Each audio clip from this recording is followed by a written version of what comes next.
Na Prever FM, você começa o dia bem informado. 7h01. Voltamos com o primeiro jornal, com a entrevista de hoje. Eu estou conversando aqui já nos bastidores e com a Thelma Habermann. Satisfação em tê-la aqui, Thelma. Bom dia, viu? Bom dia, chega bem perto do microfone. Muito Bom dia, como vai? Estou bem, muito bem. Agradeço o seu convite por estar aqui hoje. É um prazer estar aqui com vocês na Rádio Prever. Se puder vir um pouquinho mais pertinho do microfone, fica melhor. Isso aí, para a gente ouvir a sua voz também. Bom, a Thelma, quando é que você decidiu ser pianista? Eu estava falando aqui, antes de começar a entrevista, que eu lembro da Thelma, pequenininha, quando ela era aluna da Tânia Amaral, né? Isso faz tempo. Naquela época você decidiu ser pianista. Nossa, é verdade. Nossa, eu me lembro que pequenininha, mais ou menos uns 10 anos, eu já falava de ser pianista. Entendi. E como surgiu essa ideia? Falava por quê? Incentivo da família? Como é que foi? Sempre em casa tinha música em casa. Meu pai sempre tocou piano, minha mãe acordeon. Meus irmãos estudaram piano com a professora Tânia. E eu ia assistir as aulas deles, né? Então, assim, eu me encantei com o piano desde pequena. Quando eu comecei a estudar, eu também comecei a estudar violino, quando começou a Orquestra Sinfônica de Botucatu. Entendi. E tinha o maestro Aécio Salvador. Aécio de Souza Salvador. Aécio de Souza Salvador. Ele tinha 80 e eu tinha 8. Olha só. Então, sempre, quando tinha a apresentação da orquestra, eu levantava e ele levantava, porque era 8 e 80, né? Olha, que legal. E daí eu estudei, mas eu estudei somente um ano e pouquinho, porque eu dei preferência ao piano. Realmente foi uma paixão, assim, logo de cara. E eu não sei, veio assim na minha cabeça que eu queria ser pianista e nada me tirava isso da cabeça. E até as pessoas se espantavam, né? Mas como assim? Você quer ser pianista? Mas o que mais você quer ser, né? Porque, na verdade, as pessoas achavam que não dava dinheiro, essas coisas, não era uma profissão, né? Uhum. E daí eu ficava brava, eu ficava muito brava. Não, como que sim? Eu quero ser pianista e é isso que eu quero. Pronto, eu vou estudar música e eu já tinha a ideia que eu queria estudar num país europeu, né? Entendi. É isso aí. Daí você foi. Aí eu fui. Legal. E como foram seus estudos aí no exterior? Então, eu fui um pouco assim teimosa, né? Minha professora Tânia, ela tinha a ideia de que na Rússia, né, em Moscou, tinha a melhor escola de música, o conservatório de música na época. E na verdade já estava um pouco ultrapassado isso, porque os professores de lá, depois da abertura, né, do governo lá, eles já tinham saído de lá e ido para os Estados Unidos, para a Europa Ocidental. Mas assim mesmo, a gente tinha essa ideia que eu deveria ir para lá para estudar. Nós tínhamos um contato aqui no Brasil com um professor suíço, chamava-se Sebastian Benda. E na época que eu tinha uns 15 anos, ele já tinha falado para meus pais que não era uma boa ideia eu ir para a Rússia. Tá. Mas eu estava, assim, querendo muito ir. E uma vez a Orquestra de Cordas do Conservatório Tchaikovsky de Moscou veio se apresentar aqui em Botucatu. E no final dessa apresentação, tinha um piano e minha professora falou assim, vai lá e toca o movimento de sonata lá de Beethoven para o professor ouvir você. E eu fiz isso, eu fui lá e toquei e realmente o professor foi lá falar comigo e ele perguntou, você quer estudar no Conservatório Tchaikovsky de Moscou? Eu falei assim, quero. Demorou, quero. E ele falou, então grave uma fita, na época era VHS, né? Grave uma fita cassete, vídeo, assim, assim, assim e tal, e com tal programa, e mande para nós para ver se você é aceita. E foi assim que eu fiz. Eu tenho essa fita até hoje. Olha só. E mandei com um programa bem assim, específico. E mandei e fui aceita. Com 17 anos eu fui para lá. Meus pais me levaram. Entendi. Até hoje eu não entendo como eles fizeram. Que eles aceitaram me deixar lá. E foi para a Rússia, então? Fui para Moscou, fui para a Rússia. E depois você foi para a Suíça, é isso? Isso. Eu não fiquei muito tempo lá na Rússia, porque realmente eu estava eu era assim um pouco imatura. Eu tinha 17 anos. A diferença cultural era muito grande entre o Brasil e a Rússia. Eu não sabia falar russo, eu sabia falar um pouquinho de inglês. E realmente eu me assustei bastante lá. Entendi. Com a diferença de cultura, mas também a diferença de ensino. Era muito rígido. Às vezes eu chegava na sala da minha professora e eu ouvia os gritos dela, era realmente gritos. Não era só comigo que ela era muito rígida, mas com todos. Entendi. E eu, às vezes, eu ia embora, eu não entrava na aula. Você pegou o telefone, ligou, vem me buscar? Não. Na terceira vez que eu fui para lá, porque às vezes eu voltava de férias. E na terceira vez, quando me confiscaram o passaporte, porque eles tinham muito essa mentalidade. Entendi.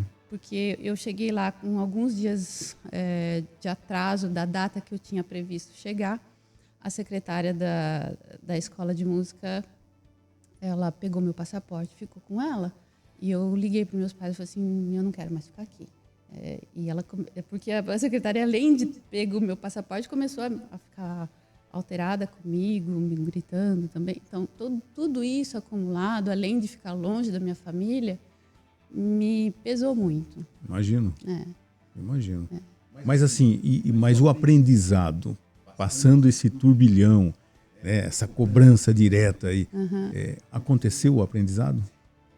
Um pouco sim.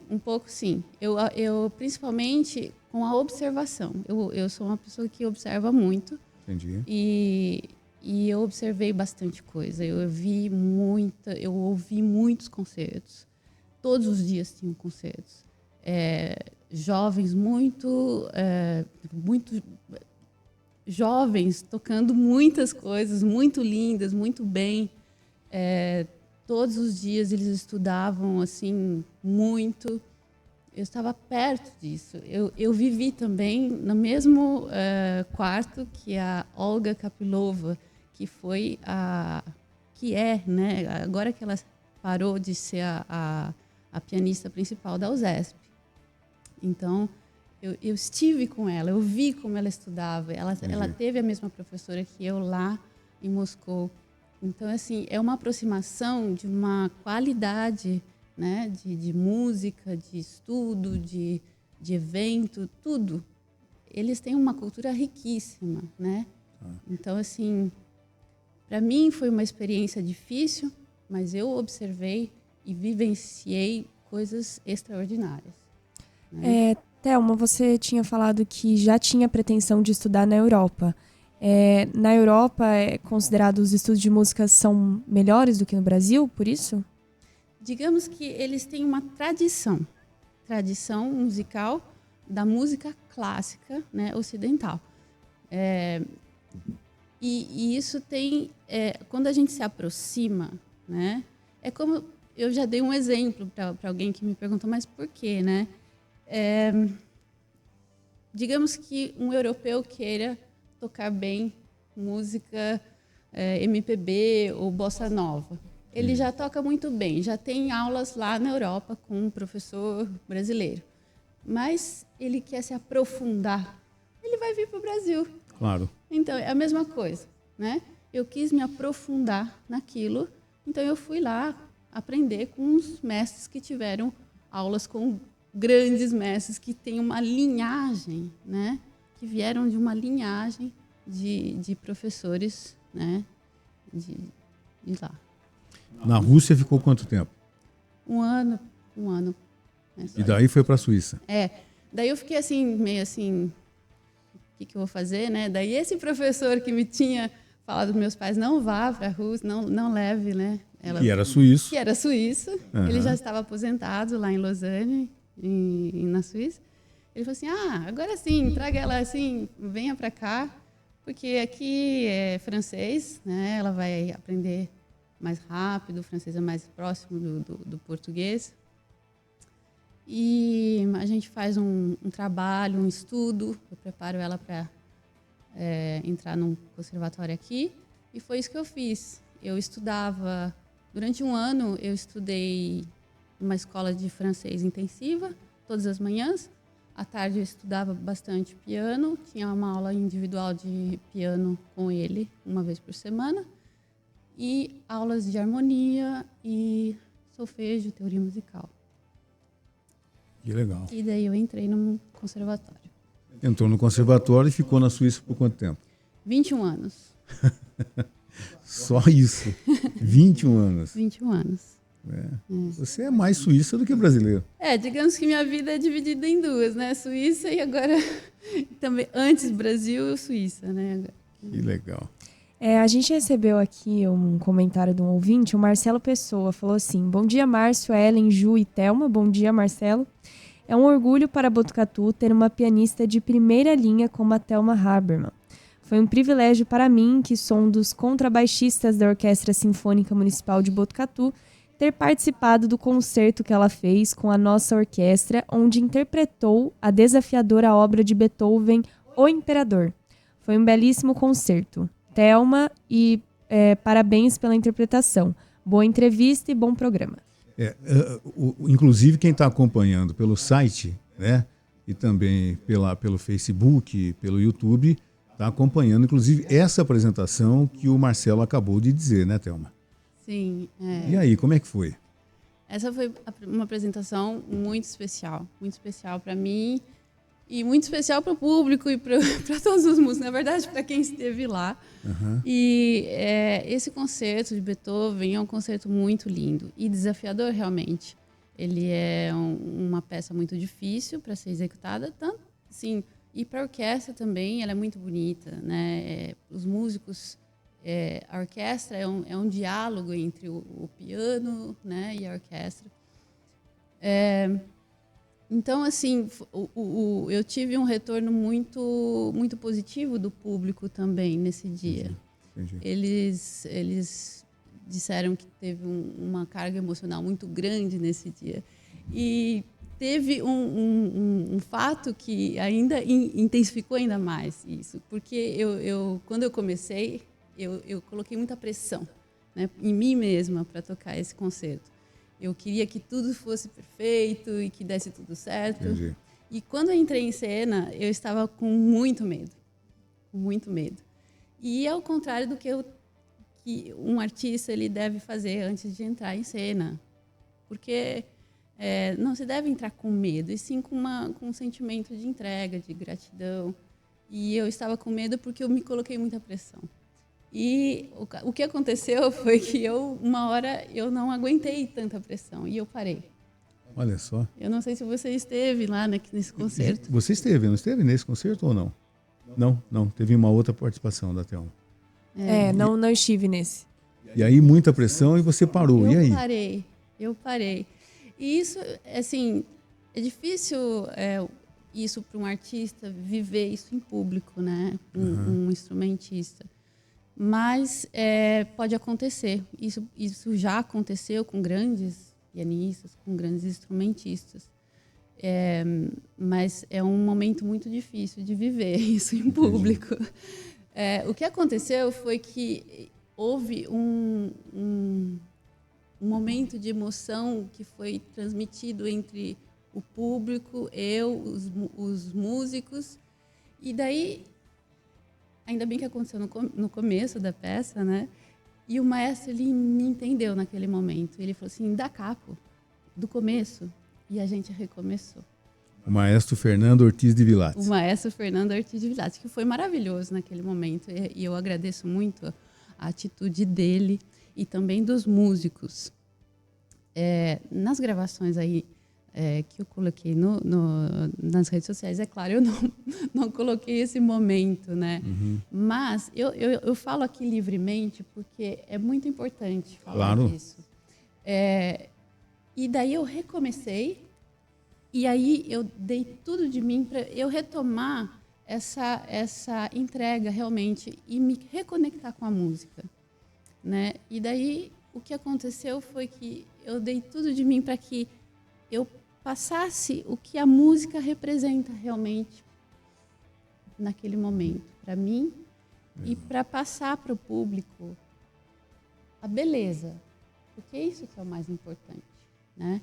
A beleza da música, e eu acho que eu consegui passar, e nós conseguimos, porque eu acho que eu estava conectada novamente com a música, com os músicos, e a emoção foi passada. Eu vou dizer que eu concordo, que eu vi um momento aí no vídeo que dá para perceber até o movimento da mão e tal, além dos dedos no piano, e eu ia perguntar justamente sobre isso, da sua conexão com a música. Como você sente que isso acontece? Eu acho que isso é muito importante. Eu sempre, desde pequena, aliás, eu estive com essa intenção, né? A intenção, ela sempre esteve comigo nessa conexão com a música. Eu lembro, quando era pequena, de tocar e, depois de ter tocado, chorar muito, né? Porque eu queria, talvez, mostrar de uma outra maneira, ou mostrar, não porque eu estava decepcionada de ter errado, alguma coisa assim, mas eu queria ter mostrado de um outro modo, de um outro... E às vezes eu ficava um pouco decepcionada, né? E isso era muito ligado aos meus sentimentos. Eu acho muito importante, e agora eu estou me dando mais conta disso, que o estado vibracional, de vibração do ser, do meu estado vibracional, eles têm que estar de acordo com o que eu estou executando, né? Por exemplo, por que não deu certo no começo desse concerto? Porque eu estava vibrando no medo. E nunca iria dar certo com uma peça maravilhosa dessa. A peça, ela não vibra no medo, ela vibra uma vibração de alegria, ou de harmonia, de amor, né? Ou de paz, como é o segundo movimento. Não sei se vocês já ouviram o segundo movimento. Então, se eu não estiver vibrando nessa intensidade, eu não vou conseguir estar em acordo, né? Então, eu estou sempre nessa pesquisa, né? Principalmente agora, na atualidade. Nessa pesquisa de poder estar em acordo de sentimento com as vibrações sonoras. Bom, são 7h19 e nós estamos batendo um papo aqui com a pianista Thelma Habermann. Entrevista. 7h21, voltamos com o primeiro jornal na Previra FM e hoje conversando com a pianista Thelma Habermann. Thelma, e a experiência com a pedagogia musical, esse método Suzuki, como é que foi tudo isso? Então, até durante esses 21 anos que eu estive na Suíça, eu trabalhei com o método tradicional, porque foi com esse método tradicional que eu aprendi e que eu me formei lá na Suíça. Então, eu ensinei durante 21 anos com esse método tradicional. Mas eu vou confessar para você que eu nunca me satisfiz, né, com esse método. Eu nunca fiquei muito satisfeita, porque eu via que os alunos, eles não estavam motivados o suficiente, não tinha motivação. E além disso, quando eles começavam a aprender, eu via que era um pouco difícil para aqueles que tinham dificuldade com a leitura e muita informação ao mesmo tempo, né? Quando eu vim para cá, eu me mudei para o Brasil, eu comecei a dar aulas, tentando achar alguns métodos de leitura um pouco mais facilitados. E eu comecei a dar aulas para uma criança que tinha dificuldade visual, né? E eu me perguntei, como que eu vou dar aula para ela? Eu comecei a improvisar um pouco, porque com o método tradicional, desde a primeira aula já tem a partitura na frente. E como deficiente visual, como que ela ia evoluir? Uhum. Então, eu comecei a improvisar, né? E eu vi que não ia dar, né? Tudo que eu tinha aprendido, eu não ia conseguir aplicar. Daí eu comecei a pesquisar, a ler, e eu encontrei o método Suzuki. Comecei a me interessar e fiz a formação. Eu fui fazer o curso de filosofia e me apaixonei. Foi, assim, paixão à primeira vista, porque o que o método Suzuki ele faz? Ele ensina. Ele aplica o método da aprendizagem da língua materna, né?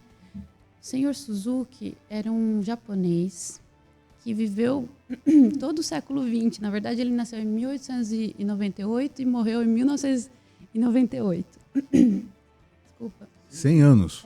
Quase. Quase 100 anos. 100 anos. Olha que... Imagina quanto ensinamento, né? Quanto ensinamento passou. Pois é. Então, ele foi uma pessoa que viveu as duas grandes guerras, viveu toda essa atrocidade e sentiu, né, todo esse sofrimento. Na época, antes, né, uma época antes dele começar, quando ele ensinava, né, ele já ensinava violino, ele era violinista, ele era músico, filósofo e educador. Quando ele criou o método, ele criou para justamente ensinar um modo de trabalhar criar um modo de vida mais fácil, né, para as crianças. Eu queria falar um pouquinho do método da língua materna. Na verdade, ele não chamou o método dele de método Suzuki, é claro. Ele chamou de método da língua materna ou método da educação do talento, né? Ele é baseado, esse método, ele observou como as crianças aprendem a falar. Então, como que nós aprendemos a falar? Nós ouvimos desde a barriga da mãe, né? Nós repetimos, nós estamos num ambiente amoroso, familiar, né? Com a mãe e o pai, com estímulo positivo. E ele pensou, como que eu posso aplicar esse mesmo método de ensino que as crianças aprendem em 3 anos, né? Elas são proficientes numa língua em 3 anos.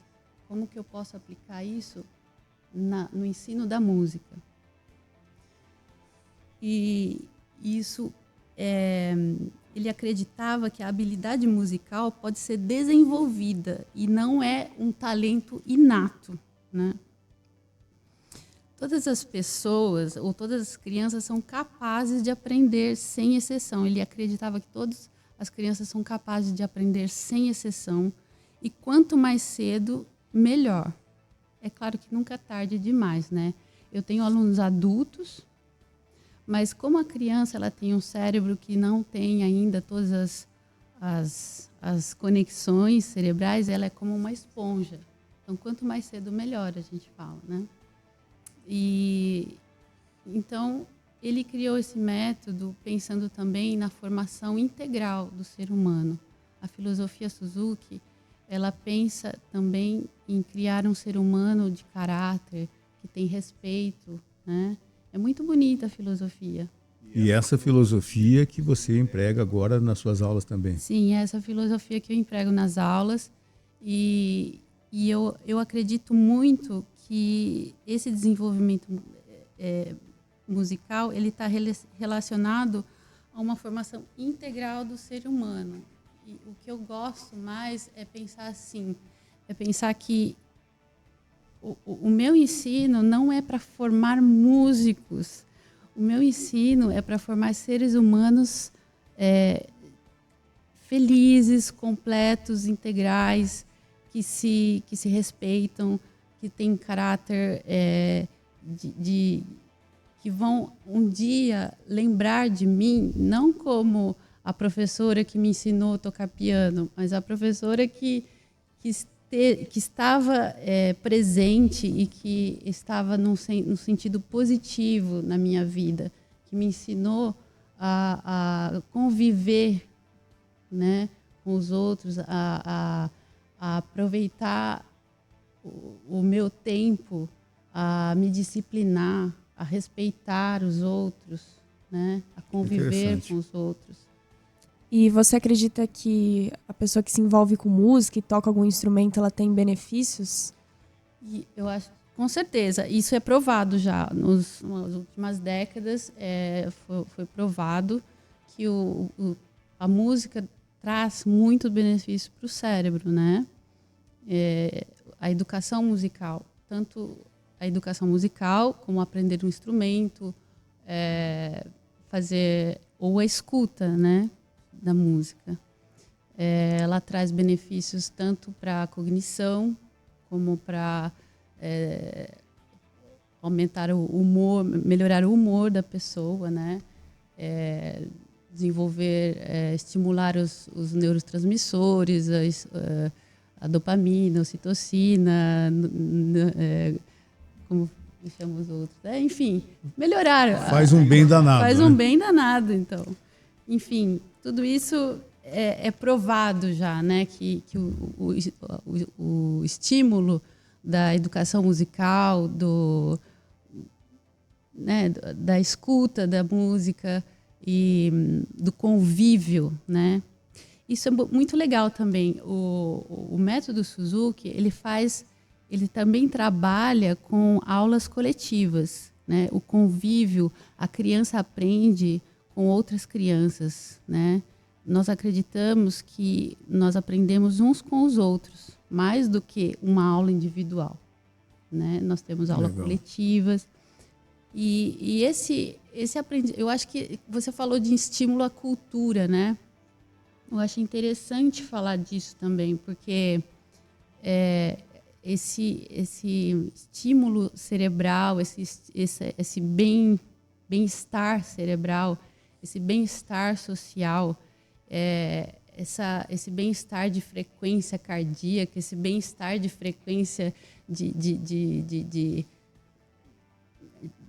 como fala isso, que a música vem trazer, né, esses ritmos eletromagnéticos que faz entre o coração, o cérebro, tudo isso, esse bem-estar, ele vai além do pessoal, né? Eu acho que vai atingir a saúde pública, quase, né? Olha que interessante. Eu acho que é mais por isso que precisa ser estimulado, né? E todo mundo tem um potencial, Thelma, independente do instrumento. Qualquer pessoa, de repente, o piano a gente percebe, foi o caso, né, que começa desde novinha, desde novinho, né? Todo mundo tem algum talento musical. Eu não consigo tocar piano, mas de repente o violão, de repente um instrumento de sopro. Eu não sei nem bater palma direito. Então, eu só tem essa também. Eu só toco campainha e saio comendo. Existe alguma metodologia para chegar e de repente fazer um teste musical? Você chega de repente, olha, aqui tem uma sequência, tem um item completo de todos os instrumentos. Qual você se identifica? Eu sou na percussão, eu sou no sopro, eu sou no piano, sou no violão. Todo mundo tem algum potencial para música? Então, isso o Dr. Suzuki ele veio falar. O talento não é inato. Não tem uma pessoa que vai nascer com talento para tocar piano. Se desenvolve. Isso. O estímulo. Por isso o método do desenvolvimento do talento, da educação do talento. Toda a criança é capaz, toda pessoa é capaz. A gente fala toda criança porque quanto mais cedo melhor. Mas toda pessoa é capaz. Mas aquela criança, ela não tem um braço. Mas ela é capaz de tocar. Entendi. Ela não vê direito, ela não enxerga direito, mas ela é capaz. Nós aceitamos todas as crianças. Nós ensinamos todas as crianças. E ela vai desenvolver o seu talento no ritmo dela. Na capacidade dela, com muito amor, com um ambiente amoroso, com um estímulo positivo. E o que é legal também é que, às vezes, em comunidades carentes no Brasil, quando projetos são levados para essas comunidades, se descobrem muitos talentos de jovens que, inclusive, estão fora do Brasil, que começaram, de repente, numa comunidade da periferia desse nosso Brasil e que, de repente, se transformaram num grande músico, num grande artista, num grande bailarino, numa grande bailarina. O que falta o quê? Falta que os nossos governantes façam chegar a essas comunidades mais carentes a oportunidade. Oportunidade, realmente. Oportunidade. Por isso, eu quero dar a oportunidade, eu quero... como falar isso? Às vezes eu fico procurando as palavras. Eu quero me dispor. Eu já me dispus a algumas pessoas que têm contatos em escolas, esse ano e para os próximos, a me dedicar a isso. Entendi. Em uma escola, eu quero propor a dar aulas gratuitamente, uma vez por semana, em alguma escola aqui de Botucatu. Por quê? Eu ganho a minha vida dando aulas particulares, mas eu quero propor a crianças que não têm possibilidade. Eu acho que a música, e eu repito isso, eu já dei uma entrevista falando isso, é uma ferramenta muito potente para a pessoa desenvolver a capacidade emocional, a inteligência emocional, a possibilidade de expressar o que ela tem a dizer sem as palavras, né? Você acredita, então, que a prática do piano, especificamente no seu caso, influencia no seu dia a dia? Como você lida com todas as situações do dia a dia? Com certeza, com certeza. Ela me equilibra, ela equilibra todo o meu ser inteiramente. E falando especificamente do piano, por exemplo, na orquestra nós temos muitos instrumentos incríveis. Para você, o que faz o piano ser incrível assim para você? É estranho, né? Porque o piano, a gente, quando fala de uma orquestra, mas onde está o piano na orquestra, né? É raro você ver um piano numa orquestra, né? Porque, na verdade, o piano, ele já imita uma orquestra. Ele é um instrumento harmônico. Que faz mais ou menos o papel de uma orquestra nele mesmo. A gente chama ele de o instrumento rei, né? E não quero contar vantagem, mas... Tá puxando brasa para sua sardinha. Eu não escolhi um instrumento pouca porcaria, né? Mas é um piano difícil de transportar também, né? E é um instrumento caro. Então, por isso mesmo... a orquestra ela é feita de vários pequenos instrumentos que fazem essa massa sonora. O piano, ele também tem uma massa sonora porque ele é um instrumento harmônico com muitas cordas e muitos níveis, né, de som. Então, assim, quando o piano está na orquestra, ou ele está como instrumento solista, ou ele está lá no fundo, também fazendo um pouco junto com os outros instrumentos, um corpo sonoro lá dentro, mas um pouco mais abafadinho. E hoje no Brasil, nós temos grandes pianistas, né? Antigamente se falava leste europeu, Europa como um todo. O Brasil tem grandes pianistas hoje? Tem grandes pianistas. Tem Christian Budo, ele tem... Agora me deu um branco, meu Deus. Christian Budo, a Olga Kapilova, que não é brasileira originalmente, mas agora tem a nacionalidade. Mas quem mais? Eduardo Monteiro, Eu conheço a Marília Caputo, que é do Belém do Pará. Tem uma que agora está saindo da minha cabeça, mas... Mas enfim, nós temos grandes pianistas no Brasil hoje, e é muito interessante que, de repente, né, como eu disse no bloco anterior, aí, o estímulo à cultura, levar a possibilidade, a oportunidade de jovens aprenderem diversos instrumentos. O piano não me adaptei, mas o violino, de repente, né? Enfim, as oportunidades acontecem e, de repente, talentos também acontecem, né? Thelma, tem algum concerto ou apresentação que tenha sido mais marcante para você? Sim. Para mim, assim, que eu fiz, certo, aconteceu uma coisa, assim, diferente uma vez que eu toquei lá no Salão Nobre da Medicina em 2011. Foi uma coisa especial. Durante um recital, eu toquei esse recital e eu fiquei muito assim, nervosa do começo ao fim. Eu achei que eu não tinha tocado muito bem. E no final, eu ia tocar um bis. O bis era o Clair de Lune de Debussy, uma peça muito conhecida e bonita e que eu gosto muito. E nesse momento eu pensei assim, nossa, já que eu toquei na minha cabeça, né, foi tudo muito mal até aqui, deixa eu relaxar agora. Eu pensei assim, eu vou relaxar e vou tocar isso assim, bem relaxada, porque eu amo tocar essa música.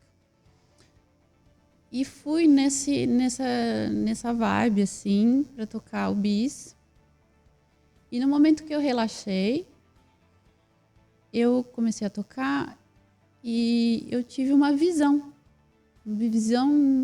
incrível, justamente da lua, né?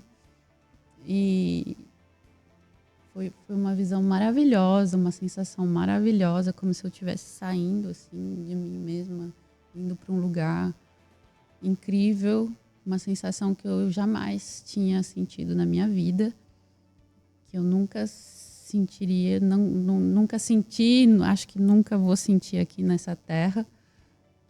E eu não sei quanto tempo isso durou, porque eu perdi a noção do tempo, eu não sei como é que eu continuei a tocar. E tocou maravilhosamente. Parece que sim. Olha só. E daí... Ninguém reclamou, então tá bom. E voltei, e isso foi uma experiência assim, mística, um pouco estranha, e que eu sempre, assim, que eu posso, eu conto, mas que as pessoas às vezes acreditam, às vezes não. O importante é o que você sentiu, né? Isso é importante. E quais são os seus planos para 2025 como pianista? No primeiro semestre eu vou ficar focada na pedagogia, né, com os meus alunos. No segundo semestre eu tenho alguns planos de concerto, mas eu ainda não vou revelar para vocês. Tá. Além das aulas gratuitas para escolas que se dispuserem a entrar em contato com a Thelma. Eu já propus, né, para uma escola, mas ainda não tive a resposta. Mas se alguém se disponibilizar, eu fico... se alguém responder, eu fico disponível. Thelma, muito obrigado por ter aceitado o nosso convite para esse bate-papo, falar sobre a sua carreira, sobre música, sobre a cultura de Botucatu. Todo sucesso do mundo e sinta-se à vontade para voltar quando necessário. Né? Eu que agradeço, Márcio. Muito obrigada. O Marcelo Pessoa falou que ela estava tentando lembrar o nome de pianistas brasileiros. Ele mencionou uma, Karin Fernandes. Karin Fernandes, eu estava tentando lembrar, exatamente. Muito obrigado, Marcelo. Você ouviu Primeiro Jornal Previr FM.